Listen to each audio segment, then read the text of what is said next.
जय महाराष्ट्र। जय महाराष्ट्र। इन अ वे मैं मानता हूँ कि जो भी इंसान हमारे महाराष्ट्र स्टेट का सीएम बने एक्चुअली छत्रपति शिवाजी महाराज की लेगेसी कैरी फॉरवर्ड कर रहे हैं। छत्रपति शिवाजी महाराज जी का नाम लेने के बाद रोंगटे खड़े हो जाते हैं। ऐसा काम किया उन्होंने। लोगों को लगता है चीफ मिनिस्टर मीन्स बहुत बड़ा पद है, लेकिन जब उस पद पर जाते हैं तब पता चलता है कि ये कांटों वाली कुर्सी है। एक इंसान जिसकी शुरुआत हुई थी एज अ रिक्शा ड्राइवर, वो सीएम कैसे बन जाते हैं? देखिए, उद्धव सर से बातें होती हैं आपकी? नहीं, कैसे बात हो, बिल्कुल भी बात वो नहीं तो हुई। टीवी के माध्यम से बात होती है। वो हमें गाली गलौच करते हैं, आरोपी लगाते हैं। ये लाडली बहना जो हमारी मुख्यमंत्री लाड़की बहन है, ये बोलते हैं बोगस स्कीम है। अगर उन्होंने कभी दोस्ती का हाथ बढ़ाया,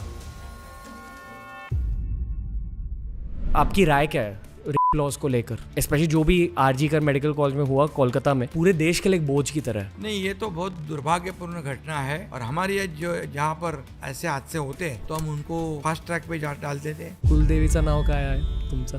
कुलदेवी आमची जन्नी देवी है। अब देवी बघतो, बिल्कुल। स्पेसिफिकली कामाख्या देवी। कामाख्या देवी की भी पूजा करता हूँ, उसका भी आशीर्वाद जब हम सरकार बनाए तो। जितना भी ट्रैफिक कॉज होता है ये मेट्रो कंस्ट्रक्शन की वजह से, रोड डिगिंग की वजह से, ये शायद अवॉइड हो सकता है। Mumbai will be pothole free in next 2-3 years 100%। When will Mumbai भी मेट्रो कंस्ट्रक्शन फ्री? यूरोप में बहुत जल्दी से बन जाता है, तो यहाँ क्यों नहीं?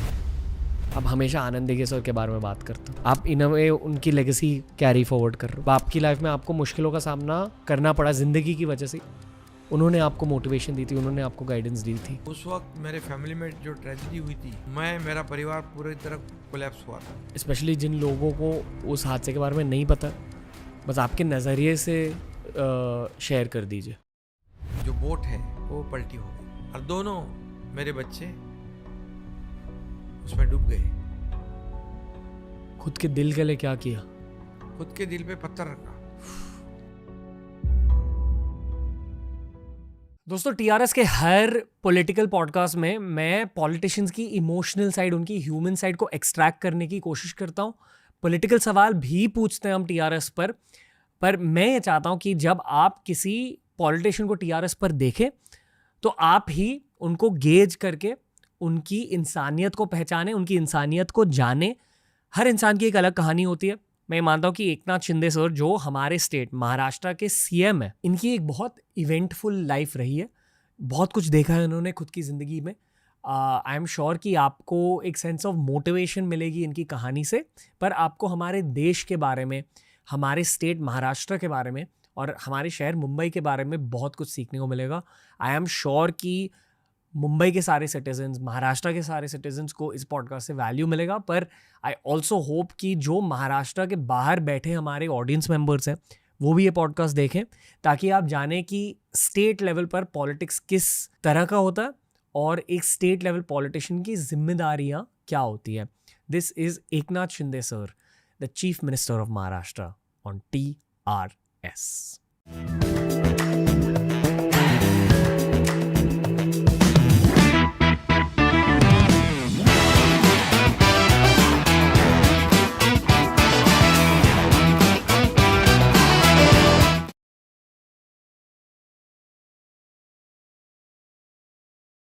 एकनाथ शिंदे सर का स्वागत है द रणवीर शो में। नमस्कार सर। नमस्कार नमस्कार, धन्यवाद। थैंक यू सर, आप शो पे आ गए। पर स्टार्ट में मैं एक चीज़ के साथ शुरुआत करना चाहूँगा। जय महाराष्ट्र। जय महाराष्ट्र। आप आज कैसे हो? मैं आज खुश हूँ। आज रक्षाबंधन है। आज हमारी लाडली बहना सब आई, मुंबई से लेके यहाँ तक पूरे महाराष्ट्र में रक्षाबंधन का त्यौहार ज़ोर शोर से शुरू है। और आज देखिए, अभी ये सब मेरे बहनाओं ने सब राखी बांधी हुई है। ये हमारी संस्कृति और परंपरा है। यह आनंद दिघे साहब जो हमारे गुरु, वो हर राखी पूर्णिमा में यहाँ इस कार्यक्रम का आयोजन हो जाता था। हजारों सैकड़ों बहनाएं आती, राखी बांधती और एक अलग माहौल जो है पूरे राज्य में दिखाई पड़ रहा है। और उसी तरह वर्षा बंगलो से मैं यहाँ पहुँच गया। यहाँ मेरी बहनें यहाँ पर इंतज़ार कर रही थी और उन्होंने राखी बांधी, इसलिए यहाँ आने के लिए देर हो गई आपके साथ मिलने के लिए। ठीक है सर, हमें सीएम ऑफ महाराष्ट्र से बात करने का चांस मिल रहा है। CM of Maharashtra mean chief minister सब लोग कहते हैं, लेकिन मैं कहता हूँ सीएम मीन्स कॉमन मैन। इसलिए मैं लोगों के बीच में रहता हूँ, इसलिए लोग मेरे साथ जुड़ते हैं। सर वैसे आज हम बहुत सारी बातें करेंगे और अक्सर ना जब किसी पॉलिटिशियन के साथ पॉडकास्ट होता है, हाफ जनता ये चाहती है कि पर्सनल कॉन्वर्सेशन हो जाए, इमोशनल कॉन्वर्सेशन हो जाए, और हाफ जनता ये चाहती है कि पॉलिटिकल कॉन्वर्सेशन हो जाए। तो दोनों चीज़ों के बारे में बात करेंगे, पर शुरुआत करेंगे मेरे दिल के थ्रू। जब मैंने आपकी कहानी पढ़ी तो और भी ज़्यादा सवाल उठे थे आपके पास्ट के बारे में। एक इंसान जिसकी शुरुआत हुई थी एज अ रिक्शा ड्राइवर, वो सीएम कैसे बन जाते हैं, ये सवाल पूछना है पहले तो। एक ह्यूमन लेवल पर ये कैसे हुआ? देखिए, एक कॉमन मैन, एक पीपल सीएम कहते हैं उसको। जी। और आज जब एक कॉमन मैन, एक किसान का बेटा, एक गरीब परिवार का बेटा जब मुख्यमंत्री हो जाता है, चीफ मिनिस्टर बन जाता है, तो सभी लोगों को लगता है कि ये हमारे में से, हमारे बीच में से कोई एक सीएम बन गया है। तो जो अटैचमेंट है, जो लगाव है, ये लगाव बढ़ता है। क्योंकि मैं जब शुरुआत से काम कर रहा था, तभी मैंने कभी ऐसा सोचा ही नहीं कि मैं सीएम बनूंगा, और कोई मेरा एक्सपेक्टेशन भी नहीं था कि मैं सीएम मुझे बनना है। मैं काम करते गया करते गया करते गया। कोई भी काम मुझे जब जिम्मेदारी मिलती थी, बाबा साहब ठाकरे जी हो या हमारे गुरु धर्मवीर आनंदगी जी हो, वो मुझे काम देते, जिम्मेदारी देती, मैं बखूबी निभाता था। फिर उसमें इतनी मेहनत जान डाल देता था कि फिर रिजल्ट तो जो पॉजिटिव चाहिए वही मिलता था। एक मिनट हल्के से पॉज कर लें। हाँ बिल्कुल। बचपन के बारे में थोड़ा पूछना चाहूँगा। अच्छा, बिल्कुल पूछिए। सोचा था कि पॉलिटिक्स ज्वाइन करोगे? पॉलिटिक्स मीन्स क्या है? पॉलिटिक्स मीन्स क्या है? जो जैसे सोचेगा वैसे होता है। मैं सोशल वर्क से शुरुआत की मैंने। सोशल वर्क मीन्स क्या है? समाज सेवा। लोगों को मदद करना, लोगों को हेल्प करना। किसी को एम्बुलेंस चाहिए, किसी को ब्लड चाहिए। मुझे याद है कि जब पहले गणेशोत्सव, अपना बहुत बड़ा उत्सव है महाराष्ट्र का, जी। गणपति उत्सव अभी आने वाला है, और उस वक्त मैं सबसे छोटा था, लेकिन मुझे उस गणपति उत्सव का मंडल का अध्यक्ष बना दिया।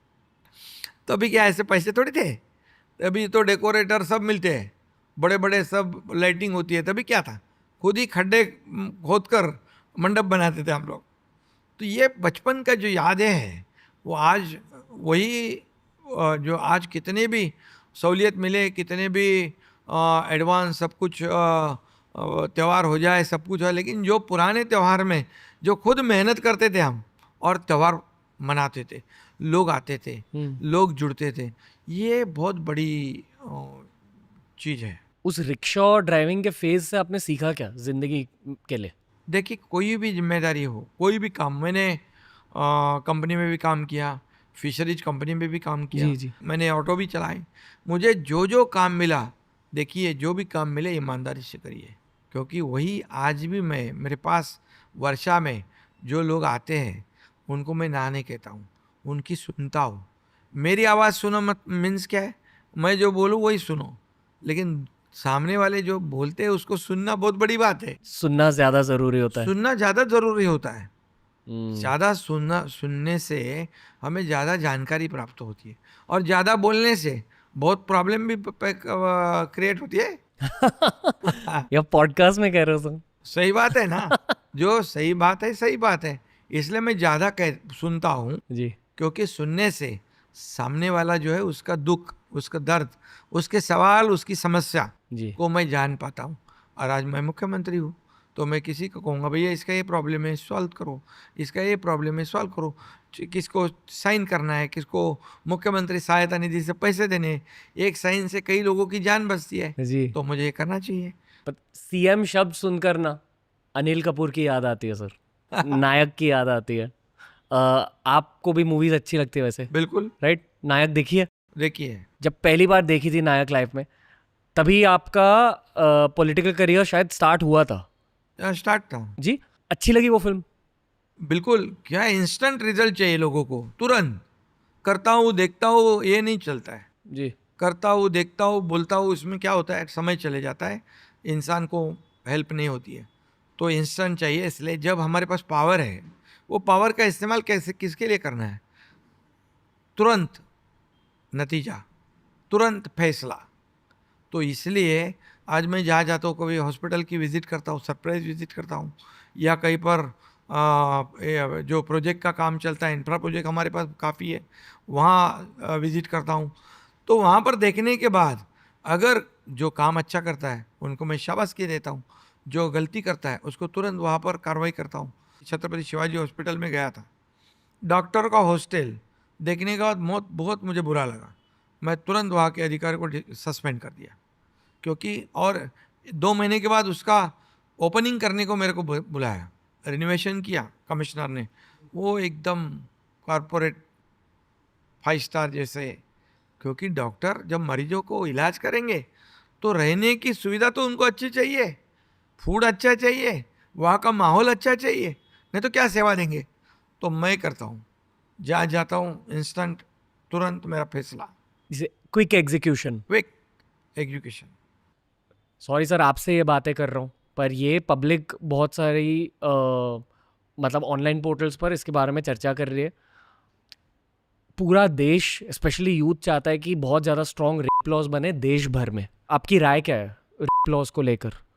क्योंकि दूसरे देशों में, जैसे गल्फ के देशों में, पब्लिक एग्जीक्यूशन होती है रेप की।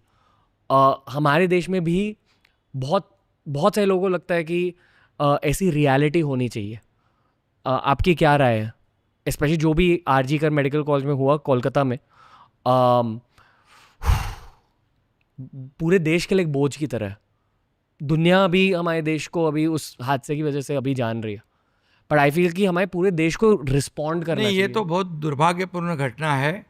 कोई भी राज्य में कहीं पर भी ऐसी दुर्भाग्यपूर्ण हादसा नहीं होना चाहिए, डॉक्टर हो या आम मेरी बहन हो उसके साथ। और हम उसके ऊपर कानून भी बनाया है, और उसे वो जल्द से पारित भी होगा गवर्नमेंट ऑफ इंडिया के पास से। और निश्चित रूप से जो ऐसे गुनाहगार हैं उनको फांसी की सज़ा होनी चाहिए, और जो उनको बिल्कुल बख्शा नहीं जाना चाहिए। और हमारे यहाँ जो जहाँ पर ऐसे हादसे होते हैं तो हम उनको फास्ट ट्रैक पे डाल देते हैं और सीनियर काउंसिल लगा देते हैं, ताकि उसको जल्द से जल्द सज़ा हो जाए। एक मैसेज समाज में जाए कि ऐसा करने से बहुत बड़ी सज़ा हो जाती है।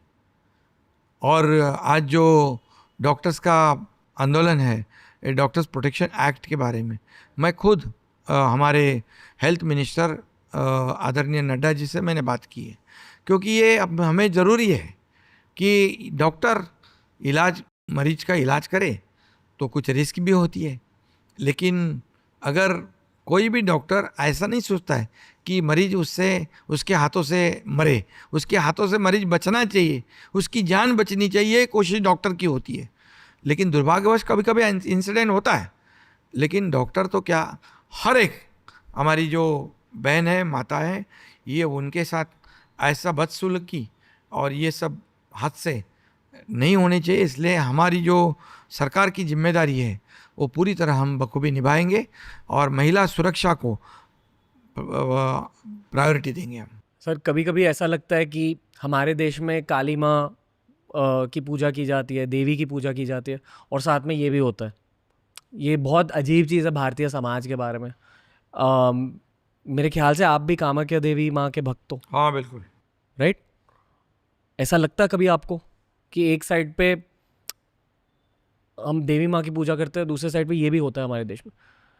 कभी मैं सोचता हूँ कि देवी माँ ही हमारे देश के बारे में क्या सोचती होगी। ये तो ऐसे हादसे जो होते हैं हमारे बहनों के साथ, वो बहुत ही दुर्भाग्यपूर्ण बात है। और ये चंद लोग होते हैं समाज में, ये ऐसे जो क्रिमिनल माइंड के लोग होते हैं, और समाज में ऐसे लोगों को किसी ने भी एक्सक्यूज नहीं करना चाहिए।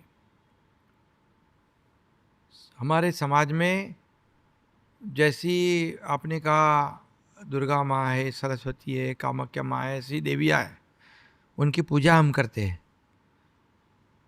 और इसलिए हमारी स्त्री शक्ति जो है उसको ताकत देना, उनको पूरा बैकअप देना, सपोर्ट देना, ये हमारे समाज का कर्तव्य है।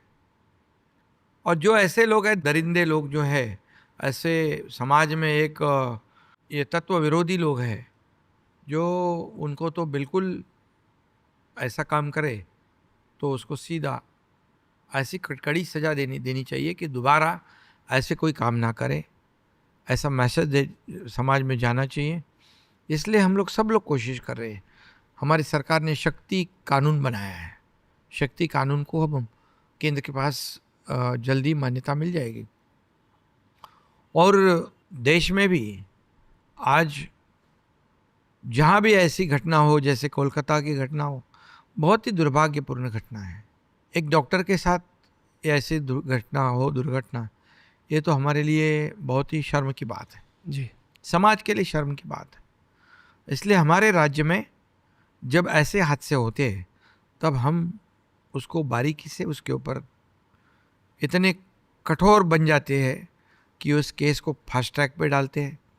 वो केस जो है हमारे परिवार की केस है ऐसा समझ के हम काम करते हैं। और जो गुनाहगार है उसको जल्द से जल्द उसका रिजल्ट आए, कड़ी सज़ा मिले, तो मैसेज इतना स्ट्रांग जाना चाहिए ताकि दूसरों ने ऐसी कोशिश, ऐसी दुर्घटना करने की, ऐसा घटना हादसा करने की हिम्मत ना करे। ऐसी कोशिश हम सरकार के माध्यम से करते हैं। जी सर, सनातन धर्म में कहा जाता है कि माँ ही है वो एक चीज़ हमारे संसार में जो हमें पावर देती है या हमें मटेरियल वेल्थ देती है, मटेरियल ग्रोथ देती है। कभी कभी लगता है आपको पावर के बारे में, क्योंकि अगर आप हमारे स्टेट के सीएम हो, आपके पास मैक्स पावर है। कभी कभी लगता है कि माँ ने ये पावर सौंपा है आपको। सही बात है। ये क्या है, हम तो सिर्फ निमित्त है। बाकी तो जो भी शक्ति, ऊर्जा, प्रेरणा जो है, ऐसी शक्तियाँ तो देती है। माँ भी एक ऊर्जा का स्रोत है, प्रेरणा का स्रोत है। और हम क्या है, हम तो माध्यम है। जी। हम माध्यम है, इसलिए माध्यम बनकर ही काम करें।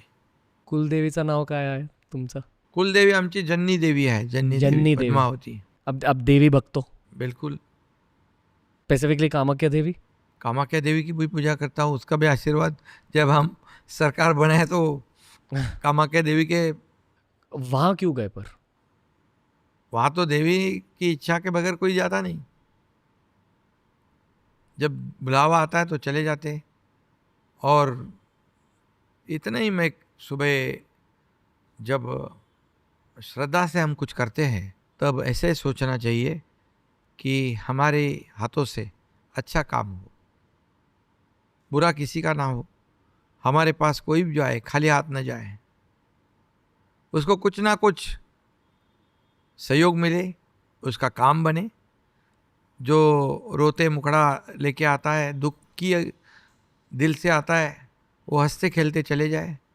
यही भावना है हमारी जी। फिर सरकार क्या है, किसके लिए? सरकार के लिए तो यही तो चाहिए। सरकार का काम जनता की सेवा, जनता का न्याय और राज्य का विकास। बहुत सारे इंटरव्यूज़ देखे हैं आपके। आप हमेशा आनंद दिघे सर के बारे में बात करते हो। आप इन अ वे उनकी लेगेसी कैरी फॉरवर्ड कर रहे हो। उनका बहुत बड़ा योगदान रहा है आपके पॉलिटिकल करियर में, पर ऑल्सो आपकी लाइफ में, आपकी ज़िंदगी में। जब आपकी लाइफ में आपको मुश्किलों का सामना करना पड़ा ज़िंदगी की वजह से, उन्होंने आपको मोटिवेशन दी थी, उन्होंने आपको गाइडेंस दी थी। करेक्ट उसे कि वो आपका सही है, टर्निंग पॉइंट था लाइफ में। सही है। तब आपको याद है आपकी एज क्या थी उस टर्निंग पॉइंट के दौरान? तो अभी 36-38 हो गई। ऑब्वियस सी चीज़ है कि मेंटल हेल्थ आपकी बहुत अफेक्ट हुई होगी।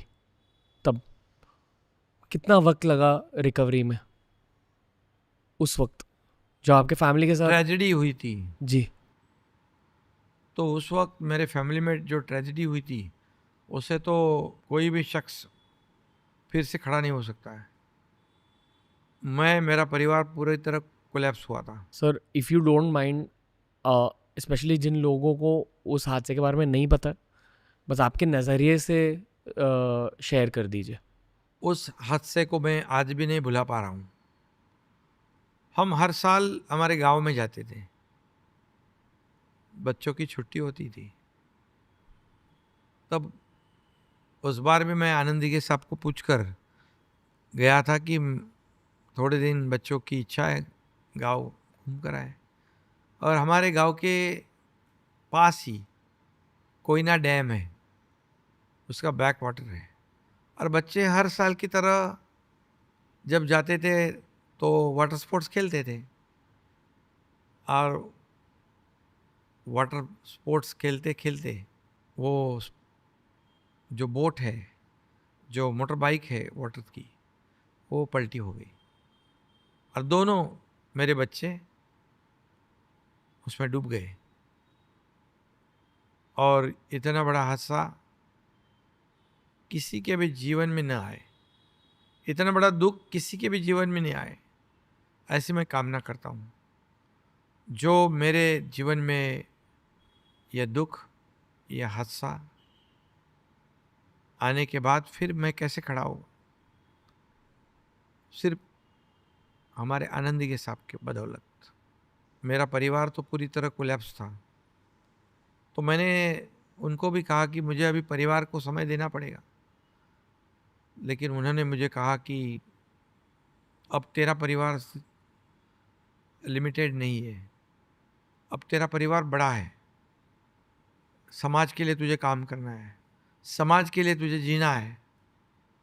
पता नहीं मुझे उनके दिल में क्या विचार थे, लेकिन मैंने कहा कि मैं उस काबिल नहीं हूँ, मैं इतना काम नहीं कर पाऊँगा।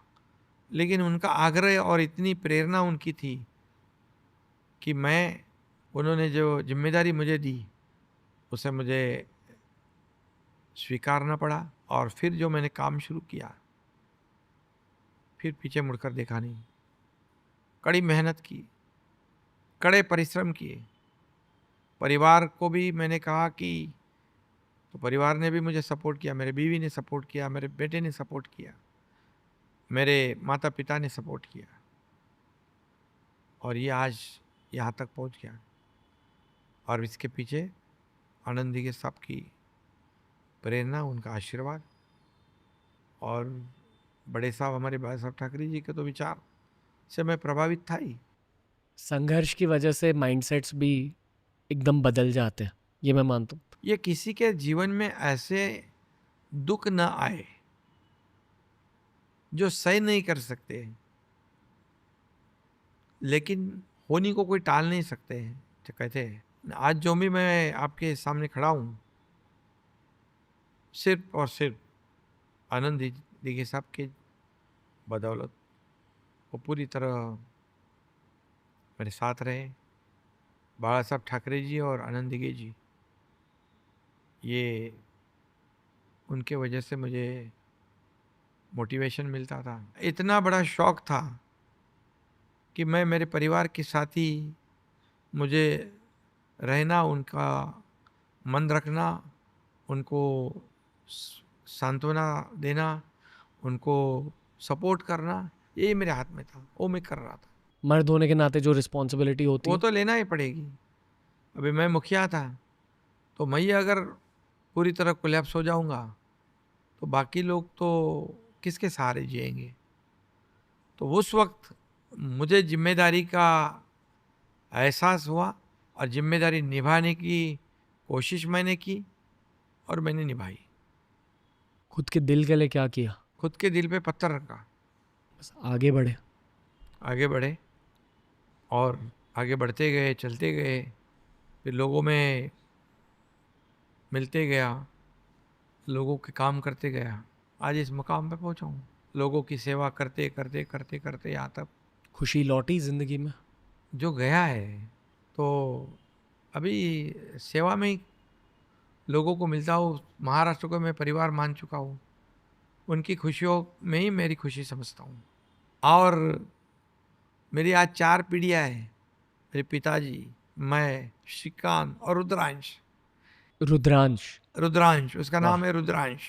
शिवजी बेस नेम है। और बहुत ही मेरा वो स्ट्रेस फ्री कर देता है मुझे। आप चाहोगे कि रुद्रांश पॉलिटिशियन बने? अभी देखो, ये तो छोटा है, अभी पढ़ाई करेगा। ये मैं इसलिए पूछा क्योंकि आपकी दुनिया ना बाहर से बहुत डरावनी दिखती है, क्योंकि हम सब ने नायक देखी हुई है, तो ऐसा लगता है कि पॉलिटिक्स की दुनिया ऐसी है। नहीं, लेकिन हम जब मिलते हैं, एक दूसरे को जब तक जानते नहीं तब तक ऐसा सोचते हैं। लेकिन कई लोग मुझसे मिले बोले आपके बारे में हम ऐसा सोचते थे, वैसा सोचते थे, लेकिन जब हम मिले तो आप कैसे इंसान हो, हमारी सोच थी उसके बिल्कुल विपरीत है। मैंने कहा मेरी तो खुली किताब है, कोई छुपाता नहीं, मेरी कोई चीज़ छुपी नहीं होती है, जो है नेचुरल है और मैं काम करता हूँ। कुछ प्रेशर फील होता है सीएम बनने के नाते? तो देखिए, ये तो बहुत जिम्मेदारी वाला पद है, काफ़ी, ये महाराष्ट्र है, ये बहुत बड़ा स्टेट है और इसमें कई सभी तरह की जिम्मेदारी होती है और प्रेशर तो होता है, लेकिन जब चैलेंज होता है, चुनौती होती है, तभी उसी को हम अपॉर्चुनिटी समझ के काम करना चाहिए। जब चुनौती आती है तो उसको हमें अपॉर्चुनिटी में बदल कर उसको समझना चाहिए, ये हमारे लिए मौका है। जब चुनौती आती है तो शिवाजी महाराज की याद भी आती है। बिल्कुल, छत्रपति शिवाजी महाराज हमारी प्रेरणा है और वही सबको इंस्पायर करते हैं। आज उन्होंने क्या इतिहास रचा है उनका, कितने जब किले बनाए, आज हम वो किले देखते हैं तो हम सोच ही नहीं सकते कि ऐसे किले बन सकते। तब की उनकी सोच, विजन, आर्किटेक्चर, इंजीनियरिंग क्या है। और तो इसलिए छत्रपति शिवाजी महाराज जो है लाखों की फौज के सामने टिके रहे और हमारे महाराष्ट्र, हमारे देश का पूरी रक्षा कर दी उन्होंने, जी क्योंकि सभी तरह की वो टैक्टिक्स जानते थे, जी सर। वो गुरिल्ला टैक्टिक्स भी जानते थे। आप हिस्ट्री एंजॉय करते हो? बिल्कुल। एंजॉय करते हो ना? मैं मानता हूँ कि जो लोग हिस्ट्री को एंजॉय करते हैं एज अ सब्जेक्ट, वो हमेशा हिस्ट्री को अपने खुद के लाइफ में, अपने खुद के प्रोफेशन में भी अप्लाई करते हैं। Correct sir? छत्रपति शिवाजी महाराज शायद मेरा एक फेवरेट हिस्ट्री का टॉपिक है, उनके एडमिनिस्ट्रेशन की वजह से भी। मतलब उनकी जो मिलिट्री टैक्टिक्स है, डेफिनेटली वो बहुत सारों को पता है, पर जिस तरह से उन्होंने मराठा एम्पायर फिर से खड़ा किया और उनके बाद जो अगले 100 साल में हुआ, वो उनकी वजह से हुआ था। तो उस हिसाब से आप 3 ऐसे लर्निंग शेयर कर सकते हो उनकी हिस्ट्री से। वैसे तो शायद 100-200 लर्निंग है, बट आप कोई ऐसी 3 लर्निंग को हाईलाइट कर सकते हो जो आप खुद के करियर में अप्लाई करते हो। बहुत ही मतलब उनका सोच था, विजन था और प्रजा के बारे में जो प्रेम था, वो एक बहुत ही कुशल संगठक थे। मतलब उसको एडमिनिस्ट्रेटर कहते हैं, प्रशासक। जी और अपने राज्य में कि कोई भी गरीब हो, किसान हो, उसके मराठी में कहते हैं भाजीच्या देठाला पण हात लावू नये। मतलब उसके किसान के जो भाजी होती है, वो जो उगाता है, उसको भी कोई हाथ नहीं लगाए। और जो सरकार राज्य में उनके गरीब जो है, जनता जो है, प्रजा है, प्रजा को सर्वोच्च रखा था उन्होंने। प्रजा की सेवा करना और राज्य को जब भी अभी कितने साल पहले, 350 साल हो गए, उससे भी ज़्यादा हुआ, और जो प्रशासन कैसे चलाना, ये शिवाजी महाराज जी ने सिखाया है। क्योंकि प्रशासन, शासन, ये लोगों के भलाई के लिए कानून करना चाहिए, रूल्स करना चाहिए, न कि लोगों को अड़चने पैदा करने के लिए करनी चाहिए। तो वो उन्होंने किया था। आज अपने जनता को उन्होंने कैसे मदद हो जाए, जनता को किसी बात की तकलीफ ना हो, उनके राज में माता बहनें जो है उनकी सुरक्षा को प्रायोरिटी देते थे। और उनके साथ सभी जाति पाति के लोग थे। और एक योद्धा जो है, मीन्स मैं बताऊंगा कि मुग़ल साम्राज्य और ये हमारा छत्रपति शिवाजी महाराज का एम्पायर जो है, ये मुग़ल साम्राज्य जो साम्राज्य था, उसके कई फौज इतनी बड़ी बड़ी, उनके पास बड़े बड़े तोप गोले, बड़े बड़े सब कुछ थे, लेकिन छत्रपति शिवाजी महाराज चंद लोगों के को साथ लेकर उनसे भिड़ते थे और उनको हराते थे, क्योंकि ये वफादार उनके साथ सैनिक थे, छत्रपति शिवाजी महाराज जी के साथ। और उनकी एक ही बात थी कि हमारी प्रजा कैसे सुखी हो जाए, हमारा राज्य कैसा सुजलाम सुफलाम हो जाए। इसमें कहते हैं कि सुराज्य कैसे आए। सुराज्य मीन्स कि अच्छा राज्य, जो जनता का राज्य हो। और दूसरी बात है, उन्होंने तो जो नेवी का निर्माण उद्घाटन, किया, तो ये छत्रपति शिवाजी महाराज जी ने किले जो कल्याण से लेके सिंधुदुर्ग से लेके ये नेवी के जो किले बनाए, हमारे आदरणीय प्रधानमंत्री मोदी जी सिंधुदुर्ग आए थे, उन्होंने अपने नेवी के ध्वज पर छत्रपति शिवाजी महाराज का सिंबल रख दिया। मतलब ये तो इंस्पायर करने वाली बात है। ये नेवी के ये पायोनियर कहते हैं उसमें, उन्होंने शुरुआत की।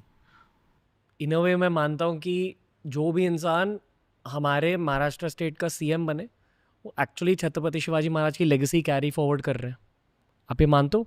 थोड़ा बिल्कुल, हम उन्हीं के आदर्शों पे चलते हैं। जी। छत्रपति शिवाजी महाराज की जय बोलकर हम कार्यक्रम शुरू करते हैं। हमारे स्टेज पर छत्रपति शिवाजी महाराज की प्रतिमा होती है और उनको ही हम देखकर प्रेरणा लेकर उनसे ऊर्जा हमको मिलती है। और आज जो हमारी सरकार हो, केंद्र की सरकार हो, आज उन्हीं के आदर्शों पे चलती है। और डॉक्टर बाबा साहेब अम्बेडकर जी की जो कॉन्स्टिट्यूशन है, संविधान है, उसका अनुकरण करती है। इसलिए छत्रपति शिवाजी महाराज का जो महत्व है हमारे जीवन में बहुत बड़ा है। मुझे जब मौका मिला, जब औरंगजेब ने आगरा में छत्रपति शिवाजी महाराज को बुरा भला सुनाया, तभी छत्रपति शिवाजी महाराज तो वहाँ अकेले थे, लेकिन वो भी छत्रपति शिवाजी महाराज, उन्होंने भी औरंगजेब को खड़े बोल सुनाए। उन्होंने भी बताया कि मैं भी राजा हूँ। और उसी जगह पर पिछले 2 साल से हम लोग छत्रपति शिवाजी महाराज जी की जयंती मना रहे हैं। ये हमारे लिए बहुत खुशी की, जिस जो दीवाने आम महल, उसी में हम लोग आज छत्रपति शिवाजी महाराज जी की जयंती मनाते हैं। इससे हमारे को बहुत ही गर्व महसूस होता है, फक्र महसूस होता है और मोटिवेशन भी है। मैंने कहा ना, उनकी प्रेरणा, ऊर्जा, ये तो छत्रपति शिवाजी महाराज जी का नाम लेने के बाद रोंगटे खड़े हो जाते हैं, ऐसा काम किया उन्होंने, ऐसा इतिहास है उनका। मेरे एक फ्रेंड है, उनका नाम है विकी कौशल, एक एक्टर है। अभी वो संभाजी महाराज के ऊपर एक मूवी निकल के आ रही है जिसका नाम है छावा। ट्रेलर देख के ही रोंगटे खड़े हो जाते हैं क्योंकि शिवाजी महाराज की याद आ जाती है। सही बात है, राइट। संभाजी महाराज भी बहुत बड़े योद्धा थे। उन्होंने प्राण त्याग दिए, बलिदान दिया, लेकिन धर्म नहीं छोड़ा। उनसे भी प्रेरणा लेनी चाहिए। छत्रपति शिवाजी महाराज, संभाजी महाराज, इनका जो इतिहास है वो युवाओं को, सभी को प्रेरणादायी है। जानना चाहिए सभी, स्पेशली जहाँ भारत है। एक जियोपॉलिटिकल एंगल से भी देखा जाए तो अगले 20 सालों में भारत को बहुत कुछ करना है। तो सारे जितने भी हमारे देश के यूथ है, सारों को मोटिवेशन चाहिए, सारों को गाइडेंस चाहिए। शायद इस वजह से पॉडकास्ट भी ज़्यादा चल रहे हैं आजकल। हाँ, क्योंकि नॉलेज शेयर हो जाती है लोगों के साथ। हमने एक शिवाजी महाराज का स्टैचू हिंदुस्तान और पाकिस्तान के सरहद पे बिठाया। वाह।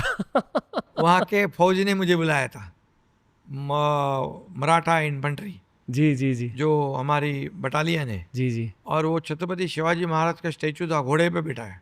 और घोड़े पे बैठाया, उन्होंने कहा कि आप आइए इनॉग्रेशन करने के लिए। मतलब इससे बड़ी बात क्या हो सकती है, इससे बड़ा सौभाग्य क्या हो सकता है। और मैंने उस स्टैचू को देखा जब, तो छत्रपति शिवाजी महाराज की जो तलवार है वो पाकिस्तान की ओर है, तलवार की नोक।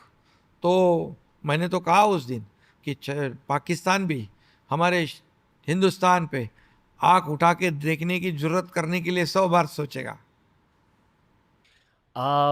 मूवीज़ देखते हो सर? अभी जब रात को 2-3 बजे जाता हूँ तो कभी ऐसा मौका मिला तो देख लेता हूँ, लेकिन बहुत कम मौका मिलता है। जहाँ आपको पता रहता है कि हाँ ये मूवी अच्छी रहेगी, फिर आप देखते हो। हाँ, आप कितनी देर के लिए सोते हो सर रात को? अभी 3-4 घंटे सोता हूँ मैं। काफ़ी है?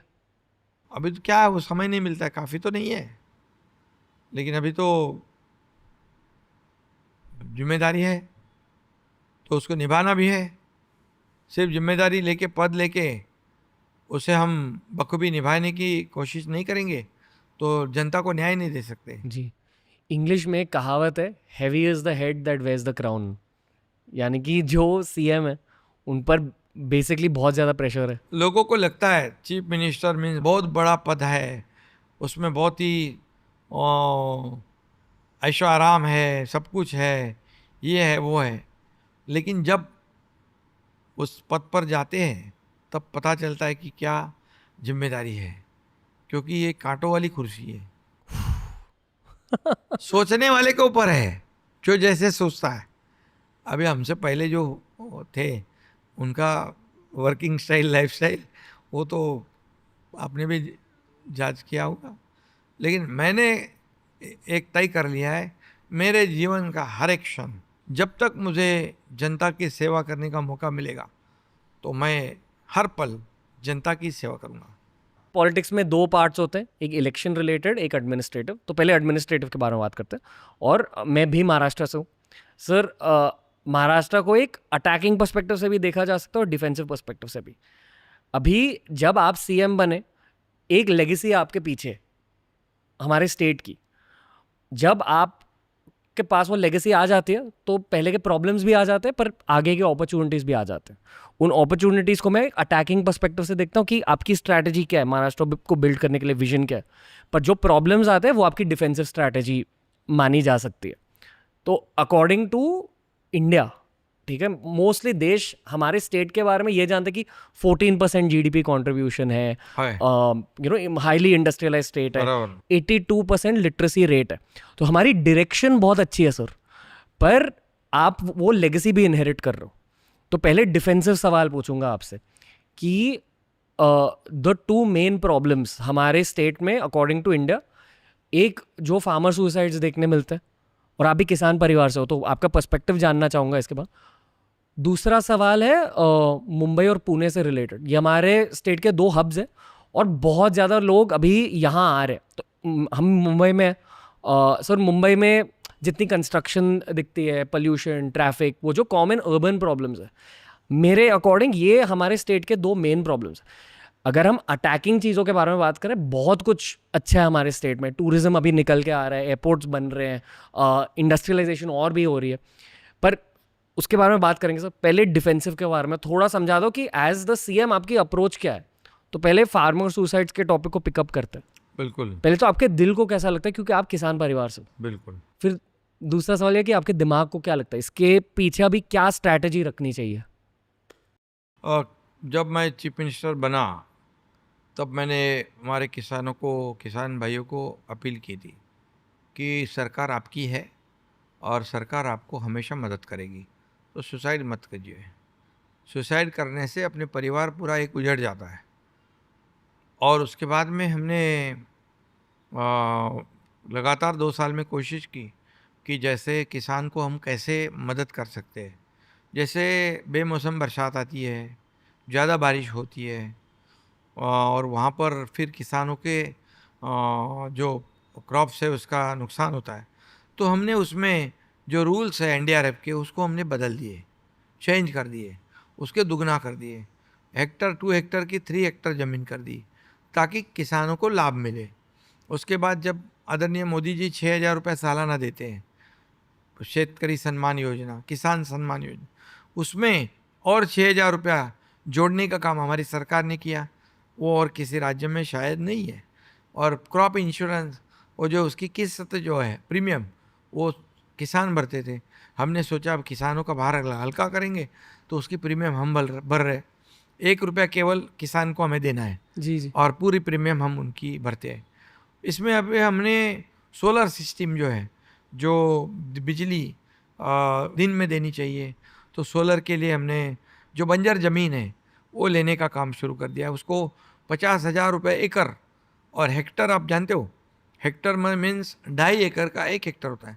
1.25 लाख रुपया पर किसान को ज़मीन का भाड़ा मिलेगा। जो बंजर ज़मीन है जी, वहाँ सोलर सिस्टम लगाएंगे, हम सोलर जनरेट करेंगे। और तीसरी बात रही गई कि अभी हमने इस बार किसान जो इलेक्ट्रिक पंप से कृषि पंप चलाते हैं, उस पर खेती करते हैं जी, पानी लिफ्ट करके खेती करते। तो एक किसान लगभग 2-3 परिवार वाला एक किसान होता है, तो उसको भी हमने जो 7.5 HP का जो पावर उसका जो इस्तेमाल करते हैं मोटर पंप का, उसका बिजली का बिल माफ़ कर दिया, ताकि किसानों को थोड़ी सहूलियत मिले, किसान को लगे भाई हमारे लिए सरकार काम कर रही है। और बिजली मुफ्त करने की वजह से बिजली का बिल तो किसान अभी आज खुश है। दूसरी बात है, उसको दिन में बिजली देने का हमारी कोशिश है।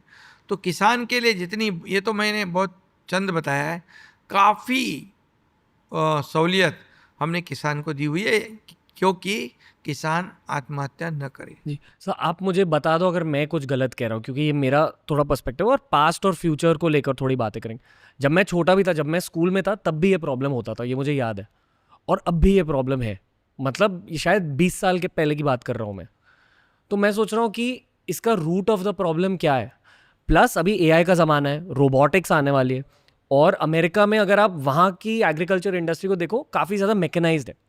वहाँ भी खराबियाँ हैं, बट काफ़ी सही चीज़ें भी हैं। तो जो हमारे स्टेट के किसान में देश के किसान जितने भी हैं, आई डोंट नो अगर उनके बच्चों को भी खेती चूज करना चाहिए एज अ करियर आने वाले 20 सालों में, क्योंकि एआई और रोबोटिक्स का ज़माना है अभी दुनिया भर। तो यहाँ एजुकेशन ही सोल्यूशन है लॉन्ग टर्म में, अकॉर्डिंग हाँ टू मी। बिल्कुल, आप जो कह रहे हो ये है सोल्यूशन अगले 5-10 साल के लिए, पर लॉन्ग टर्म में हर किसी को बेसिकली एजुकेशन देनी है। बिल्कुल। अभी किसान तो हमारा, ये भारत देश कृषि प्रधान देश है, जी और महाराष्ट्र भी किसान को हमने प्रायोरिटी दी हुई है। आज एडवांस सब ये फार्मिंग में बहुत ही एडवांस सिस्टम आ रही है। ये जो डबल इनकम वाली स्कीम जो है, वो लागत उतनी ही, उसको इनकम दुगना मिलेगा। वैल्यू एडिशन चेन हम बना रहे हैं, ताकि किसान जो है ऑर्गेनिक खेती करे, पैसे ज़्यादा मिले उसको। और एडवांस टेक्नोलॉजी हम लाते हैं कि किसान खेती करते हैं, वो एडवांस उसको मशीनरी हम देते हैं, ताकि उसको ज़्यादा फ़ायदा हो। नई नई तकनीक जो है हम ला रहे हैं किसानों के लिए, ड्रोन से जी जी स्प्रे करना, या यहाँ पर आपने कहा कि एआई जो है उसका इस्तेमाल करना, और उनको अभी उनकी आत्महत्या नहीं हो इसलिए भी हमारी सरकार कई योजना बना रही है, क्योंकि उनको काउंसलिंग की भी ज़रूरत है। यहाँ मेंटल हेल्थ का प्रॉब्लम है ना। काउंसलिंग की ज़रूरत है, वो भी हमारी कुछ टीम काउंसलिंग करेगी, ताकि वो सुसाइड न करे। और आज आपने कहा कि फार्मिंग में कितने, मतलब मीन्स उसमें इतने बड़े पैमाने पर लोगों को रोज़गार मिलता है। जी सेकंड लार्जेस्ट एम्प्लॉयमेंट जनरेट वहाँ होता है फार्मिंग में। तो निश्चित रूप से एडवांस टेक्निक लाएंगे तो युवा भी खेती की ओर जा सकते हैं। आज हम लोग जो पहले वाली जो पारंपरिक खेती जो है, ट्रेडिशनल फार्मिंग, उससे ऊपर जाके एडवांस फार्मिंग के बारे में आगे बढ़ रहे हैं। तो निश्चित रूप से इसमें युवा भी भाग लेना चाहिए, जी। उन्होंने भी इस सेक्टर में आना चाहिए। अमेरिका में इंडस्ट्रियलाइज फार्मिंग होती है, जहाँ बहुत सारे किसानों की खेती खरीद के, क्लस्टर क्लस्टर हाँ, cluster based cluster farming. Farming. मुझे ऐसा लगता है कि शायद अगर हमारे देश में भी इसी अप्रोच के साथ हम आगे बढ़े तो नहीं, शायद प्रॉब्लम। आज लोग कर रहे हैं ना, ओके आज क्लस्टर फार्मिंग कर रहे हैं लोग। आज लोग इकट्ठा होकर जुड़कर काम कर रहे हैं। आज हमारे कई जो नए नए, आज हम ये बाम्बू बोलते हैं, बाम्बू जी जी जी बम्बू को बड़ा इनिशिएटिव हमारे सरकार ने लिया हुआ है। उसको लगभग 7 लाख रुपया पर हेक्टर, MREZ जो डिपार्टमेंट है हमारा, वो भी उनको लागत के लिए पैसे देता है। कि बाम्बू को हम सिर्फ एक इग्नोर किया था, लेकिन बाम्बू एक ऐसी चीज़ है जो आज फर्नीचर बनता है एयरपोर्ट में, 5 स्टार होटल में, उसके बाई प्रोडक्ट हजारों बाई प्रोडक्ट है, इथेनॉल बनता है, जी जी। और ऑक्सीजन ज़्यादा देता है, कार्बन डाइऑक्साइड ज़्यादा एब्सॉर्ब करता है। तो उसे भी हम प्रमोट कर रहे हैं, क्योंकि ग्लोबल वार्मिंग है, क्लाइमेट चेंज है, लोग फेस कर रहे हैं, तो इसलिए पेड़ लगाना ज़रूरी है। सर गवर्नमेंट्स में क्लाइमेट चेंज की बातें बहुत ज़्यादा होने लगी है आजकल। हाँ, ये प्रॉब्लम और भी ज़्यादा नहीं इंक्रीज पूरे देश का नहीं, दुनिया का प्रॉब्लम है वो। पर सोल्यूशन क्या है यहाँ? पोल्यूशन कम करना। बस इसलिए मुंबई में हमने क्या किया है, मुंबई में डीप क्लीन ड्राइव किया। जो कंस्ट्रक्शन कर रहे हैं उनको कहा भैया तुम्हारा कंस्ट्रक्शन प्रोटेक्ट करो, वहाँ धूल मिट्टी बाहर ना आए, डेब्रिज बाहर न आए। और डीप क्लीन ड्राइव से अंग्रेज के ज़माने में मुझे लगता था रास्ते धोते थे। जी, जी। हमारे डीप क्लीन ड्राइव में जब चीफ मिनिस्टर बन गया तब से डीप क्लीन ड्राइव मुंबई में शुरू किया, हर एक शहर में शुरू किया है। उससे रास्ते सफाई तो होती है और धो भी रास्ते को धोते हैं जी, जी। रिसाइकल वाटर से। मिलिंद देवरा सर आए थे शो पर 1 साल पहले। मैंने उनसे पूछा कि अगर आप एक चीज़ बदल सकोगे पॉलिटिक्स की दुनिया में तो क्या बदलोगे? उन्होंने कहा स्पेसिफिकली मुंबई के लिए बहुत सारे गवर्निंग बॉडीज़ हैं, एमएमआरडीए है, बीएमसी है वगैरह वगैरह, और जितना भी ट्रैफिक कॉज होता है ये मेट्रो कंस्ट्रक्शन की वजह से, रोड डिगिंग की वजह से, ये शायद अवॉइड हो सकता है अगर वो गवर्निंग बॉडीज़ एक साथ कोऑर्डिनेट करें। पर कोऑर्डिनेशन होती नहीं, इसलिए सारों को जॉइन करके एक मेन गवर्निंग बॉडी बनानी चाहिए जिसकी वजह से काम झट से आगे बढ़ेगा। आप कुछ कहना चाहोगे सर इसके बारे में? इसके बारे में जैसे मैं सीएम बन गया, मैं और डीसीएम देवेंद्र जी दोनों ने ओथ ली थी शुरुआत में, जी, जी। और हम काम शुरुआत कर दिया था। तभी मैंने म्यूनसिपल कमिश्नर को बुलाया था बीएमसी के। मैंने कहा भैया ये पोल्यूशन कम करना है, ये गड्ढों को कम करना है, ये एक्सीडेंट कम करना है, तो बोले इसके लिए मुझे सॉल्यूशन चाहिए। तो उन्होंने कहा है चलो करते हैं। मैंने कहा ये गड्ढों वाली बात जो है, हर साल एक्सीडेंट होते हैं, लोगों को गड्ढों से ट्रैवल करना पड़ता है, बारिश में आपके मीडिया के लोग सब उसके गड्ढों के ऊपर गाना बनाते हैं। आपको नहीं सोशल मीडिया पर आप कह रहे हो? सोशल मीडिया पर। ओके। तो वो बोले ये सब बंद होना चाहिए क्योंकि आपके पास पैसे नहीं, क्या बोले पैसे। तब मैंने फिर उनको कहा 2 फेजेस में पूरे मुंबई के रोड कंक्रीट के होने चाहिए, कंक्रीटाइजेशन होना चाहिए, गड्ढों से मुक्त होनी चाहिए, पॉटहोल फ्री। और मैंने करने के बाद पहला फेज शुरू हुआ, अब सेकंड फेज जो है वो शुरू है। आई थिंक मैं कहता हूँ दावे के साथ, Mumbai will be pothole free in next 2-3 years, 100%। When will Mumbai be metro construction free? वो प्रॉब्लम। मेट्रो कंस्ट्रक्शन भी तेज़ी से शुरू है, उसको भी जल्द से जल्द हम पूरा करेंगे। दूसरी बात है एमएमआरडी का काम शुरू है, उसको हम तेज़ी से कंप्लीट करेंगे। और आपकी बात सही है, ये सब एजेंसी को एक नोडल एजेंसी चाहिए। जी, जी, जी। जो कि नोडल एजेंसी हो, उसकी जिम्मेदारी हो कि जहाँ गड्ढे हैं, जहाँ काम शुरू है, जहाँ डेब्रिज है, वो सब निकालो और मुंबई को साफ़ सुथरा करो।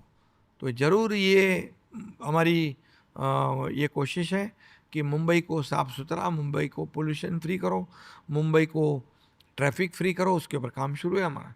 देखिए अभी 2 ही साल हुए हैं, अभी 50, 60, 100 सालों का काम 2 साल में तो नहीं हो सकता है, लेकिन हम कोशिश कर रहे हैं। इतनी कोशिश करें कि उसके रिजल्ट भी दिख रहे हैं। आज मुंबई में ब्यूटिफिकेशन हो रहा है, इल्यूमिनेशन हो रहा है, सब जगह देख रहे हैं लोग, चहल पहल देख रहे हैं। और सब जो बीच है, बीच क्लीन कर रहे हैं हम लोग। अभी आज तक हमारे बीच में, हमारे समुंदर में जो पोल्यूटेड वाटर जाता था, क्योंकि एसटीपी नहीं थे, सीवरेज ट्रीटमेंट प्लांट, हमारी सरकार आने के बाद 7 से 8 जगह पर सीवरेज ट्रीटमेंट प्लांट को काम शुरू कर दिया है। अभी जो बीच में हमारे लोग घूमते हैं, मुंबई के बीचों पर कितना काला पानी देखते हैं, आज आप वो नहीं देखोगे। फ्यूचर में पूरा ट्रीटेड वाटर समुद्र में जाएगा, तो इससे भी पोल्यूशन कम होगा। वो किसी ने कोशिश नहीं की, लेकिन हमने की। आज पोल्यूशन कम करने के लिए, आज पोल्यूशन लेवल मुंबई की जी धीरे धीरे कम हो रही है, क्योंकि आज मेट्रो कंप्लीट हो जाएगी तो सबकी प्राइवेट गाड़ियाँ रोड से कम हो जाएगी, एयर कंडीशन मेट्रो में बैठेंगे लोग। अभी जैसे जैसे फेजेस में मेट्रो कर रहे हैं, अभी मेट्रो 3 कंप्लीट हो जाएगी, हाफ जो है वो कंप्लीट हो जाएगी, उससे पोल्यूशन कम होगा। मेट्रो 6 है, मेट्रो जो भी हमारी जितने मेट्रो लाइनें हैं उसको हम फेजेस में कंप्लीट कर रहे हैं। अटल सेतु देखा आपने? जी जी, गए भी हैं। कैसे है? मज़ा आ गया। मजा आया ना? जी जी। तो उसको तो हमने प्रो एनवायरनमेंट किया है। लोग कह रहे थे फ्लेमिंगो भाग जाएंगे, तो हमने कहा नहीं भागेंगे। हमने वहाँ ऐसी तकनीक लगा दी, एडवांस टेक्नोलॉजी का इस्तेमाल किया, रिवर्स सर्कुलेशन ड्रिल का इस्तेमाल किया जी। एक भी फ्लेमिंगो गया नहीं, फ्लेमिंगो बढ़ गए। आज 15 मिनट में, 2 घंटे का सफ़र 15 मिनट में रोज लोग पार कर रहे हैं।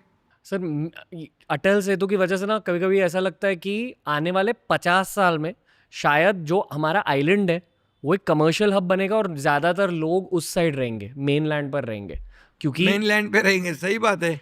क्योंकि अब 15 मिनट में अगर वहाँ पर पहुँचते हैं, वहाँ एयरपोर्ट भी बन रहा है, एयरपोर्ट बन रहा है, वहाँ पर सुविधा बन रही है, जी सड़कों वहाँ डेवलपमेंट कर रही है। और यहाँ पर हम कोस्टल रोड भी बनाए हैं जो सिटी की ट्रैफिक कम करने के लिए। ये कोस्टल को आगे बढ़ाएंगे हम, और ये मुंबई शहर की ट्रैफिक उससे कम होगी, जी मेट्रो से और कोस्टल से। वही सर, मतलब कहते हैं कि हमारे देश में महाराष्ट्र का contribution to GDP is 14%, yes पर मुंबई अलोन इज 6%। यस। तो मेरे काफ़ी सारे दोस्त हैं जिन्हें कोस्टल रोड की कंस्ट्रक्शन बढ़िया लगी है।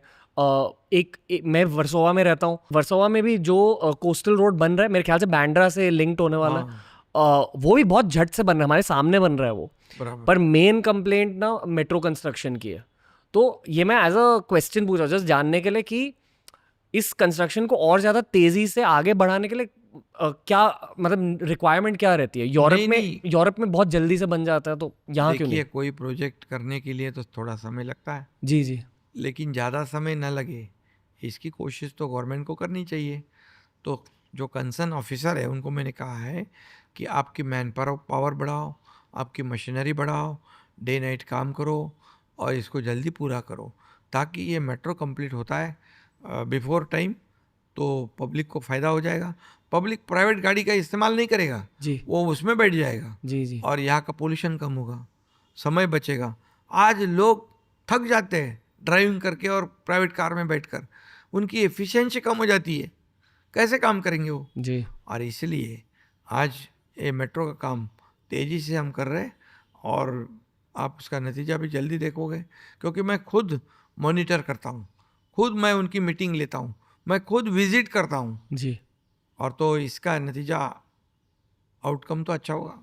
आप रेस्टोरेंट्स और होटल्स को भी खुले रखोगे रात को? वो एक बहुत 10 साल पहले एक आइडिया पिच हुआ था। देखो, एक बात मैं बताऊंगा जी कि ये जो नाइट लाइफ वाली बात है उसको हम दूसरे तरीके से अगर ले, कि जो मुंबई 24/7 चलती है, जी जी जी तो मुंबई में जो लोग हैं 24/7 काम करते हैं। ये रेस्टोरेंट जो है उनको खाने के लिए रोज़मर्रा काम करता है, उसको रेस्टोरेंट से खाना मिले, इसके लिए वो रेस्टोरेंट शुरू रहेंगे जी तो अच्छा है। लेकिन उस रेस्टोरेंट में इलीगल काम हो, पब हो, इलीगल डांस बार हो, वहाँ पर ड्रग्स हो, तो ये युवा पीढ़ी को बर्बाद करता है। इसलिए मैंने कई ऐसे रेस्टोरेंट को तोड़ दिया, बुलडोज़र लगा दिया, कि जिसमें ड्रग्स बेचे जाते हैं। होटल रेस्टोरेंट के नाम पे ये यूथ जो है हमारे, उनकी पीढ़ी बर्बाद होती है। तो ऐसे लोगों को हम कभी एक्सक्यूज़ नहीं करते। पूरे महाराष्ट्र में जहाँ जहाँ ड्रग बेचते होटल में हमने तोड़ दिए सब। सर, मुंबई और पुणे के अलावा आप कौन से शहरों के लिए एक्साइटेड हो सीएम होने के नाते? मुंबई पुणे जैसे है वैसे पोटेंशियल है, जैसे ठाणे है, नासिक है, हमारा औरंगाबाद संभाजी नगर है, यहाँ पर रायगढ़ है। और मैं इतने 5 स्टेट ज़िले क्यों बोलूँ, मुझे तो पूरे महाराष्ट्र में ये डेवलपमेंट जो है उसको डिसेंट्रलाइज करना है। आज जो नागपुर मुंबई समृद्धि एक्सप्रेस हमने किया, उसको हमारे बाला साहब ठाकरे जी का नाम दिया। देवेंद्र जी के समय शुरू हुआ, मैं मुख्यमंत्री होते होते उसका ओपनिंग आदरणीय मोदी जी ने किया। उस रोड को मैं और देवेंद्र जी ने बनाया। आज उस हाईवे का सिर्फ ट्रैवल करने के लिए यूज़ नहीं होता है, आजू बाजू में जो है हम नोड बना रहे हैं, वहाँ पर इंडस्ट्री आएगी। वहाँ आज हाईवे बने, एक्सेस कंट्रोल रोड 18 से 20 घंटे लगते थे सफ़र करने में, ट्रैवल टाइम, आज 7 से 8 घंटे में। किसान अपना ट्रक लेके आज सुबह निकला तो तीसरे दिन पहुंचता, आज सुबह निकला तो शाम को पहुंच जाएगा जी मुंबई में। तो ऐसे परिस्थिति में रोड कनेक्टिविटी बहुत ही इम्पोर्टेंट है, पोर्ट कनेक्टिविटी बहुत ही इम्पोर्टेंट है, एयर कनेक्टिविटी बहुत ही इम्पोर्टेंट है, और रेल कनेक्टिविटी बहुत ही इम्पोर्टेंट है। उसको हम कर रहे हैं ताकि इंडस्ट्री आए। नागपुर में इंडस्ट्री जाएगी। आज आप सोच नहीं सकते, गढ़चिरौली नक्सलाइट एरिया है, नक्सलाइट डिस्ट्रिक्ट है, वहाँ पर आदिवासी डिस्ट्रिक्ट है। आज वहाँ पर मैं इंडस्ट्री लेके गया। वाह। जब मैं गार्जियन मिनिस्टर था, सुरजागढ़ में मैंने पहली इंडस्ट्री शुरू कर दी। एक स्टील इंडस्ट्री थी, वो नहीं जा रहे थे डर के मारे, और सब उसको हेल्प नहीं कर रहे थे। मैंने कहा इंडस्ट्री शुरू करने में अगर सरकार नाकाम है तो हमारा क्या फ़ायदा है, तो अगर आप नहीं आओगे तो मैं खड़ा होकर उसको शुरुआत करूँगा। आज गढ़चिरौली में नक्सलाइट एरिया में आज इंडस्ट्री के लोग जाने को कतार लगा रहे हैं जी। तो वहाँ से जब कनेक्टिविटी है तब इंडस्ट्री जाती है। और वही हम करना चाहते हैं कि पूरे राज्य में जो जीडीपी वाला मामला है, जो डेवलपमेंट वाला मामला है, हर डिस्ट्रिक्ट में अलग अलग पोटेंशियल है, अलग अलग पोटेंशियल को हम इस्तेमाल करेंगे और डेवलप करेंगे तब, ताकि पूरा स्टेट डेवलप हो जाए, हर जगह पे लोगों को रोजगार मिले। क्यों मुंबई में आएंगे अगर अमरावती में मेगा टेक्सटाइल पार्क हम कर रहे हैं, बुल्ढाना में हम इंडस्ट्री लाएंगे, नागपुर में इंडस्ट्री लाएंगे, तो वहाँ के लोगों को वहाँ रोजगार मिलेगा जी। वो क्यों आएगा थाने में अपने माँ बाप की सेवा करके घर की रोटी खा के वहाँ नौकरी करेगा। आपके जितने भी इंटरव्यूज मैंने देखे, आप हमेशा एजुकेशन को हाईलाइट करते हो, तो मैं सोच रहा हूँ अगेन ये आपका पॉलिटिकल एक्सपीरियंस है कि बहुत सारे प्रॉब्लम्स का सल्यूशन शायद एजुकेशन है लॉन्ग टर्म में। बिल्कुल फेयर टू से। तो ये जो हमारी 82% लिटरेसी रेट है महाराष्ट्र में, ये 100% कब बन जाएगी? 100% होना ही चाहिए, क्योंकि एजुकेशन ही इम्पोर्टेंट है। उसका जो स्टैंडर्ड है वो अपग्रेड होना चाहिए। पर वो जो बचा हुआ 18% है सर, वो उनके पास लिटरेसी क्यों नहीं है अब तक? अब हम पूरी तरह से कोशिश कर रहे हैं। आज जो पढ़ नहीं पाए जी। उनको कैसे पढ़ाया जाए, उनको कैसे शिक्षित किया जाए, ये डिस्टेंस एजुकेशन है, उसके माध्यम से उनको कैसे पढ़ाया जाए। तो मुझे ये पता है कि ये सबका सॉल्यूशन जो है एजुकेशन है। ये नेल्सन मंडेला का एक कोट है, education is the most powerful weapon with which you can change the world. ये जो है, तो आप क्रांति ला सकते हो, लेकिन हमारे लोग शिक्षित होने चाहिए जी। उनकी विजन जो है फिर वैसे चलती है। जी जी। तो जैसे मैं कहता हूँ कि पॉलिटिक्स में भी पढ़े लिखे युवाओं ने आना चाहिए। जी। एक डायरेक्ट सवाल है, पर उद्धव सर से बातें होती हैं आपकी? नहीं, कैसे बात हो, बिल्कुल भी बात वो नहीं तो हुई। टीवी के माध्यम से बात होती है। वो हमें गाली गलौज ही करते हैं, आरोपी लगाते हैं, ये ऐसी सरकार है वैसी सरकार है। अभी इस जो ये लाडली बहना जो हमारी मुख्यमंत्री लाड़की बहन है, इसके ऊपर भी खरा खोटा सुनाते हैं। ये बोलते हैं बोगस स्कीम है, ये बोलते हैं ये चुनावी जुमला है। तो जो भी हम करते हैं उसको खिलाफ उनकी काउंटर स्ट्रेटजी रहती है, लेकिन हम उसके ऊपर ध्यान नहीं देते, हम फोकस करते हैं डेवलपमेंट पर। अगर उन्होंने कभी दोस्ती का हाथ बढ़ाया? नहीं, देखिए पहली बात है, अभी ये जो फेक नैरेटिव वो फैलाते हैं, आज स्कीम के बारे में लोकसभा में वो लोग ने फेक नैरेटिव फैलाया था, संविधान बदलेंगे, रिजर्वेशन जाएगा। लोग फंसते नहीं, बार बार नहीं फंसे, एक बार फंसते। अभी हमारी बहनाओं को बोला कि ये चुनावी जुमला है, लेकिन उन्होंने बहनाओं ने उनको भरोसा नहीं किया। 1-1.5 करोड़ हमारी महिलाओं ने फॉर्म भर दिए, और ये हमारी स्कीम को बदनाम कर रहे थे विपक्ष वाले, लेकिन अपने ऑफिस के बाजू में बड़ा बोर्ड लगाते थे, मुख्यमंत्री माझी लाड़की बहन योजना। मुख्यमंत्री का फोटो नहीं लगाते थे, उनका फोटो लगाते थे। तो ये जो है, ये इसके लिए ये हमारी जो बहनें हैं उन्होंने उनको पूरी तरह परखा है, और अभी इस स्कीम में इतनी पॉपुलर स्कीम हो रही है, इसलिए उनके पैरों तले ज़मीन खिसक रही है, उनको पूरी उनकी हार दिख रही है, इसलिए कैसे रद्द हो, इसलिए कोर्ट में भी गए थे। तो मैं कहता हूँ हमारे बहनों को कि ये सौतेले भाई है, ये सौतेले भाइयों से सावधान रहो। और हमारी बहनें भी समझदार हैं, और इसलिए मैं कहूँगा कि ये स्कीम जो है ये सुपर हिट स्कीम है, ये सुपर डुपर आज देख रहे हैं आप सब जगह पे। मतलब आपने सोच समझकर इकोनॉमिक पर्सपेक्टिव से? इकोनॉमिक प्रोस्पेक्टिव है इसमें, क्योंकि मैंने कहा कि जो आज मैंने उनसे संवाद किया 15 अगस्त को। मैंने 15 अगस्त आज़ादी का दिन उनके साथ मनाया। जी जी। उनको कहा क्या करेंगे आप इस पैसे के? बोले हम हमारे बच्चों को कपड़ा लेंगे, हमारे हस्बैंड के लिए कुछ खरीदेंगे, हमारे सास ससुर के लिए कुछ लेंगे, कुछ चीज़ें लेंगे। फिर कई लोगों ने कहा कि हमारा छोटा एक बिजनेस है, हम साड़ी बेचते हैं, हम कंगना बेचते हैं, हम पूजा का सामान बेचते हैं, हम छोटा मोटा व्यवसाय करते हैं, तो ये पैसे से हम और उसको बढ़ाएंगे। जी। तो ये आखिर क्या होगा? ये जो हमारी इकोनॉमिक जो सिस्टम है उसको बूस्ट मिलेगा, उस गांव में ज़्यादा परचेसिंग होगी, गांव में जो दुकानदार है वो ज़्यादा सामान लाएगा, उसकी बढ़ोतरी होगी। ये पूरी इकोनॉमिक चेन है। जी जी। ये अर्थव्यवस्था जो है, अर्थव्यवस्था सबसे बड़ी और सही तरीके से चलाने वाली कौन है? तो ये महिला है। और इसीलिए हमने ये स्कीम की हुई है।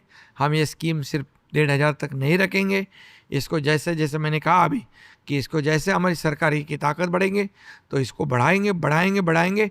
और स्टार्टअप और मुख्यमंत्री रोजगार योजना जो इंडस्ट्री डिपार्टमेंट की है, 35% सब्सिडी है, हम उनको फूड ट्रक देंगे, हम उनको और जो भी छोटे मोटे जो व्यवसाय है उसके लिए लोन देंगे। बैंक इनको लोन दे रही है क्योंकि रीपेमेंट 100% है। और इसलिए हमारा मकसद है कि ये हमारी बहना जो है उनको लखपति बनाना। और इसीलिए आज हमने मुख्यमंत्री माझी लाड़की बहन योजना हमने शुरू की, क्योंकि हमारी बहना जो है वो महीना कैसे चलाती है, कैसे उनकी हर महीने में जो कहते हैं घर चलाना बहुत ही मुश्किल है। जैसे सरकार चलाने में सब कुछ सोच समझ के चलाना पड़ता है, वैसे घर चलाना भी बहुत बड़ी एक टैक्टिस है। और उनको थोड़ा सा एक गवर्नमेंट की तरह सपोर्ट देने की हमने कोशिश की। ये 1,500 रुपया महीने मंथली, सालाना 18,000 रुपया है। आज हम सोच रहे हैं कि सिर्फ 1,500 तक हम नहीं रुकेंगे। हमारी सरकार की ताकत बढ़ेगी तो हम उनकी ताकत बढ़ाएंगे, उनके पैसे बढ़ाएंगे उनको, और हमारी जो स्कीम्स है उसमें से हम उनको और मजबूत करेंगे, सक्षम करेंगे। क्योंकि महिला सक्षम होती है तब देश सक्षम होता है। आप शूट के स्टार्ट होने से पहले मुझे बता रहे थे नीचे वाले रूम में कि एक स्टार्टअप ओरिएंटेड विजन है आपकी। हाँ, कि यहाँ बेसिकली सीड फंडिंग की तरह महिलाओं के बैंक अकाउंट में पैसे डाल रहे हो ताकि वो खुद एक दिन बिजनेस स्टार्ट करें। आइडिया मुझे लगता है कि बहुत नेक है, और ये मराठा संस्कृति का भी एक हिस्सा है कि स्त्रियों को सम्मान दिया जाता है और काबिलियत दी जाती है। पर सवाल ये एक थोड़ा एडमिनिस्ट्रेटिव सवाल है फिर भी, ये पैसे आ रहे कहाँ से? क्योंकि एक जो हमने कहा डिफेंसिव स्ट्रैटेजी, ऑफेंसिव, एक और नैरेटिव है महाराष्ट्र स्टेट के बारे में कि हमारी डेट ज़्यादा है। पर सच बात तो ये है कि हमारे देश के हर स्टेट की डेट होती है, और that is a means for growth. Infrastructure जिसके बड़े हैं जी, आप अगर खर्चा नहीं करोगे, इंफ्रास्ट्रक्चर नहीं करोगे, स्कीम नहीं करोगे तो ग्रोथ नहीं होगी। मतलब स्ट्रैटेजी गेम खेलनी पड़ती है। ये गेम है जी, कि जैसे तुम कर्जा निकाल कर किसी को बांट रहे हो और कर्जा निकाल कर इन्वेस्ट कर रहे हो, तो ये जो पैसे है ये पूरी तरह अर्थव्यवस्था में आएंगे। ये महिला कुछ खरीदेगी, परचेस करेगी, जी जी जी जी, वही मार्केट में आएगा, कपड़े खरीदेगी, कुछ और करेगी, कुछ उसका छोटा मोटा बिजनेस है उसको बढ़ाएगी, और स्टार्टअप के माध्यम से हम उनको और लोन देंगे ताकि वो रीपेमेंट में 100% रीपेमेंट करने वाली है। तो ये जो अर्थव्यवस्था के अंदर ही पैसे आएंगे, तो ये अर्थव्यवस्था को मजबूत करने वाली ये स्कीम है। जी, मतलब इकोनॉमी में ही आप पैसे, इकोनॉमी में ही पैसे रहेंगे। ठीक है। ये पहले क्यों नहीं किया गया? पहले वालों ने करना चाहिए था। पहले वाले जो है वो खुद के बारे में सोचते थे। जी, मुझे सर बाला साहेब ठाकरे के बारे में पूछना आपसे। आई फील कि बाला साहेब ठाकरे भी, जैसे कहते हैं ना महाराष्ट्र का माउंट रशमोर, मतलब जो महाराष्ट्र की हिस्ट्री है उसमें एक ग्रेट फिगर माने जाते। क्या कहना चाहोगे बाला साहेब ठाकरे के बारे में? बाला साहेब ठाकरे जी का एक विजन था कि स्थानीय लोकल लोगों को मान सम्मान मिले। जी, ये महाराष्ट्र में मराठी मानुष जो है उसे नौकरी मिले, उसको सम्मान मिले, उसका अधिकार मिले, ये उनका पहला काम था। पार्टी की शुरुआत उन्होंने इसी के लिए की। उनकी आइडियोलॉजी थी, हिंदुत्व की आइडियोलॉजी थी। जब लोग जो मराठी, गैर मराठी भी जुड़ने लग गए उनके विचार से, तो उन्होंने उसकी व्यापकता को बढ़ा दिया और पूरे देश का विचार करने लग गए। लेकिन उन्होंने जो है, जो स्थानिक, जो कहते हैं लोकल, जी जो लोग हैं उनको न्याय मिले, उनके ऊपर अन्याय ना हो। और फिर जो भी हमारे साथ आते हैं, महाराष्ट्र में बरसों से रहते हैं, उनका सम्मान हो जाए। और ये बहुत ही देशभक्त थे और राष्ट्रभक्त थे। वो कभी भी देश के विकास के बारे में सोचते थे और देश के बारे में कभी भी उन्होंने कॉम्प्रोमाइज़ नहीं की। देश के खिलाफ जो भी बात करे तो कभी भी उन्होंने कॉम्प्रोमाइज़ नहीं की। देश पहले, उसके बाद सब कुछ, ये आइडियोलॉजी थी उनकी और उन्हीं की आइडियोलॉजी पे हम चल रहे हैं। आज उनकी डेवलपमेंट की आइडियोलॉजी थी, उनके लोकल लोगों को काम देने की आइडियोलॉजी थी। तो अभी हम लोग जो है मुख्यमंत्री युवा प्रशिक्षण योजना जो कर रहे हैं, स्टार्टअप के माध्यम से लोगों को काम दे रहे, ये तो उन्हीं का भाग है। उन्होंने कहा था कि लाखों लोगों को बेरोजगार को नौकरी मिले, ये उन्हीं का ही देन है। उनसे आपने सीखा क्या? हाँ, तो उनके साथ मैंने काम किया, उनके मार्गदर्शन में, ओके। उनके आशीर्वाद में मैं काम किया। पर आपके खुद के करियर के लिए उन्होंने आपको क्या एडवाइस दी थी? जो उनकी विचारधारा थी, उस विचारधारा को आगे बढ़ाते हम लोग चले गए। जब वो मुझे कुछ भी काम बोलते तो इतना भरोसा था उनको कि ये काम पूरा हो जाएगा। जैसे आनंदी के साहब मुझे काम बोलते, उनको विश्वास था कि ये काम एकनाथ शिंदे पूरा करेगा। ये भरोसा, क्योंकि मैं एक बार जब कोई भी काम हाथ में लेता हूँ तो पूरी तरह ईमानदारी से पूरा करता हूँ। महाराष्ट्र के बाहर के लोग भी ये पॉडकास्ट देख रहे हैं, तो हमने एक छोटी सी एक्सरसाइज प्लान करी है। मैं एक रीजन का नाम लूँगा।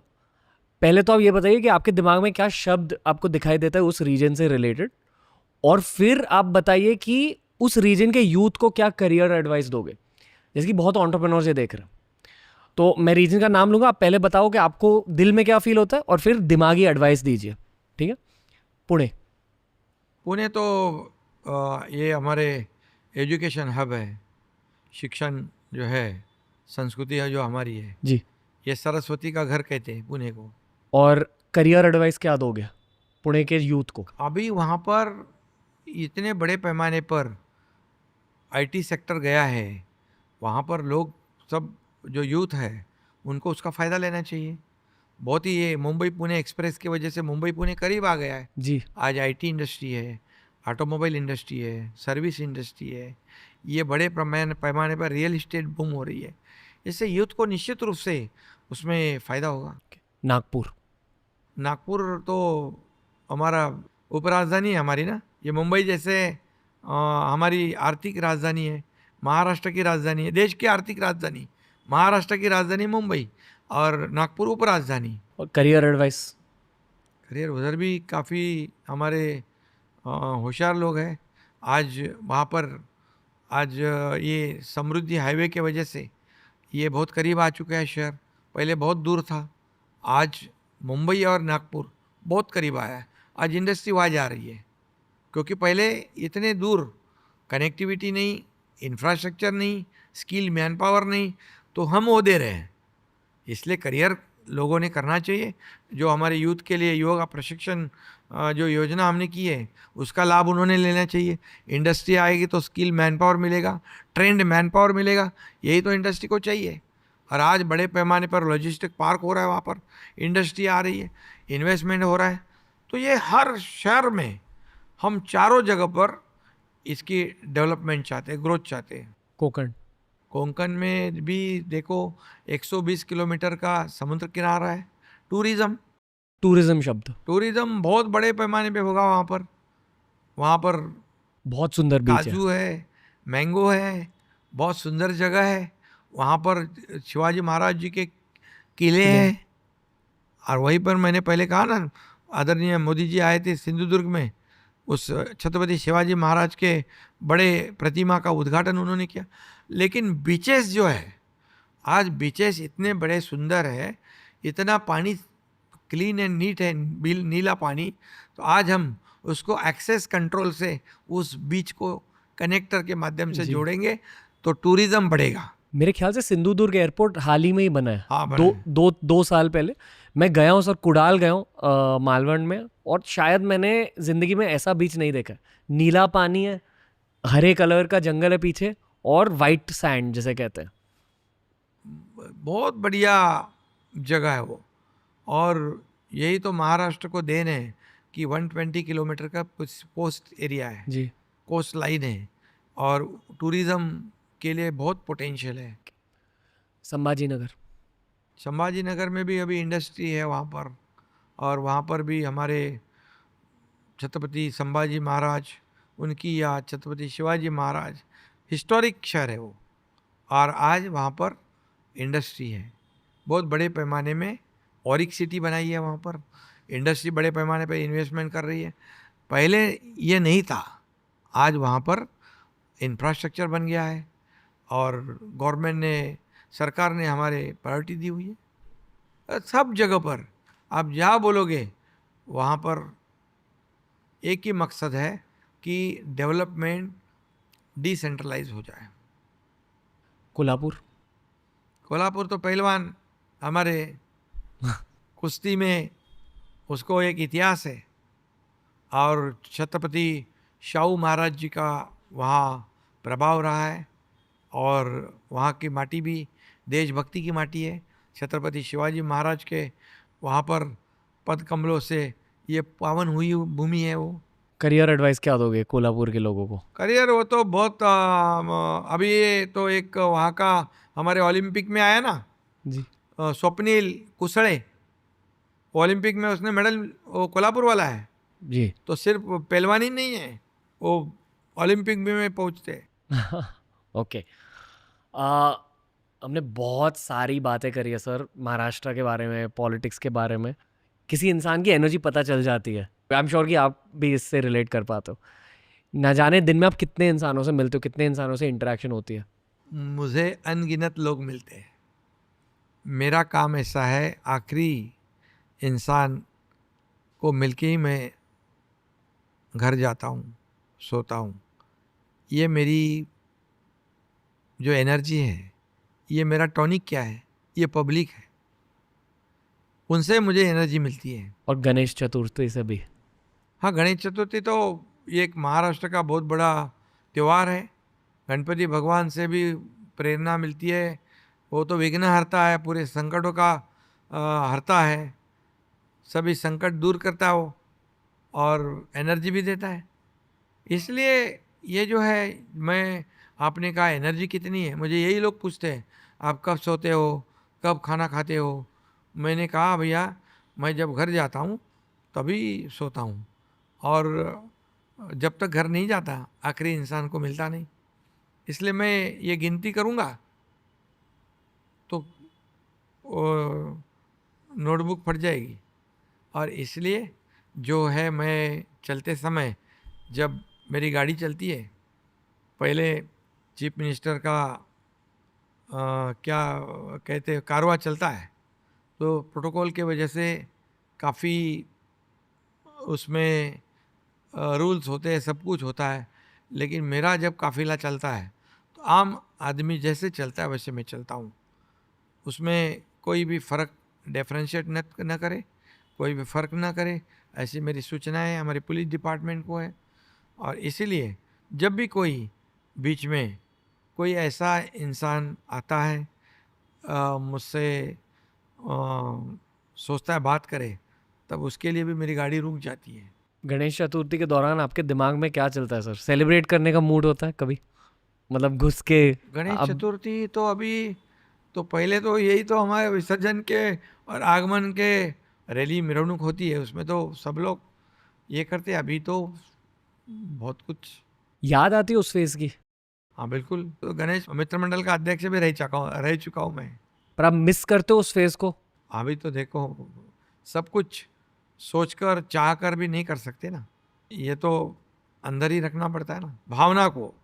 अभी एक ही मकसद है, लोगों को सुविधा देना, जनता की सेवा करना, महाराष्ट्र को आगे बढ़ाना, महाराष्ट्र का विकास करना।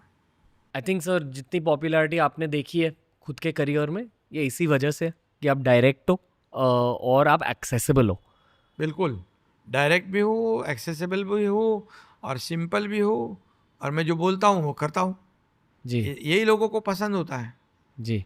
कमिटमेंट इज कमिटमेंट, उसका पालन करता हूँ मैं।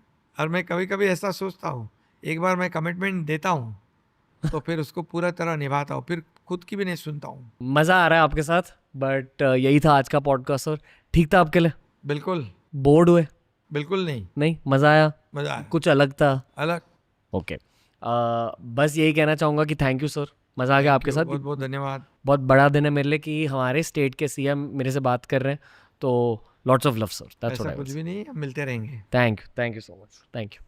Thank you. तो दोस्तों ये था आज का पॉडकास्ट, पॉलिटिकल पॉडकास्ट लौट चुके हैं टीआरएस पर। हमें ये बताइए कि आप और किसको देखना चाहोगे हमारे पॉडकास्ट पर। उनके नेम सजेशंस प्लीज़ कमेंट कर दीजिए नीचे। डिस्क्रिप्शन में एकनाथ सर के सोशल हैंडल्स हम लिंक कर देंगे। And until next time guys, from Ranveer and the team, Jai Hind and we'll see you soon.